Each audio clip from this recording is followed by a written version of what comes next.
चार पैसे कमाने में आया शहर, गाँव मेरा मुझे याद आता रहा, गाँव मेरा। ये गाना सिर्फ एक गाना नहीं, बिहार के लाखों बच्चों का दर्द है जो रोजी रोजगार के लिए जवानी में घर छोड़ते हैं, और जब शरीर में इतना दम नहीं बचता कि 50 किलो की बोरी पीठ पर उठा सके, तब वो घर लौट आते हैं और उनकी जगह ले लेता है किशोरावस्था से जवानी में प्रवेश कर रहा घर का एक बेटा।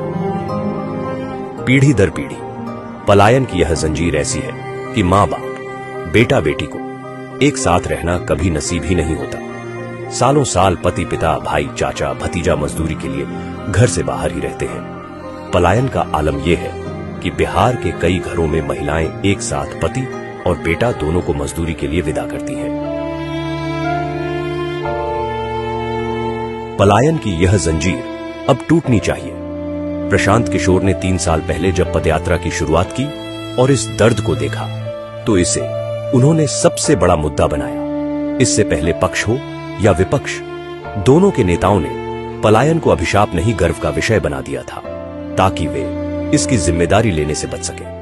बिहारियों के बिना किसी राज्य का काम नहीं चलने वाला है, चाहे वो गुजरात हो या चाहे वो महाराष्ट्र हो। कभी भी बिहारी बोझ नहीं बनता है, जहाँ जाता है वहाँ का बोझ उठाता है, वो कहीं बोझ नहीं बनता। बिहार का लोग तो वहाँ पर महाराष्ट्र के समृद्धि को उजागर कर रहा, ऊंचा कर रहा है, मेहनत मजदूरी करता है। बिहार और यूपी के लोगों को जो मजदूर हैं, पूरे देश में जो है मांग उठती है, लोग डिमांड करते हैं। अगर वो ना जाए तो उनकी जिंदगी जो है ठप हो जाएगी दूसरे राज्यों की।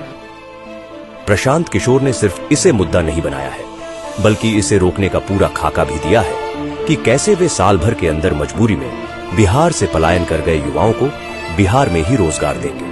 छठ के बाद बिहार से पलायन बंद कर दिया जाएगा। किसी भी बच्चे को 10 से 12 हजार रूपए के रोजी रोजगार के लिए बिहार से बाहर नहीं जाना पड़ेगा। ये पूरा एक एक गांव का एक एक पंचायत का हमने खाका बनाया है। बच्चों को यहाँ पढ़ने की व्यवस्था होगी। हर पंचायत में 1000 से 1200 लोगों के लिए रोजगार होगा और खेती से कमाई होगी। खाली खाने के लिए खेती नहीं होगी, खेती से कमाई होगी।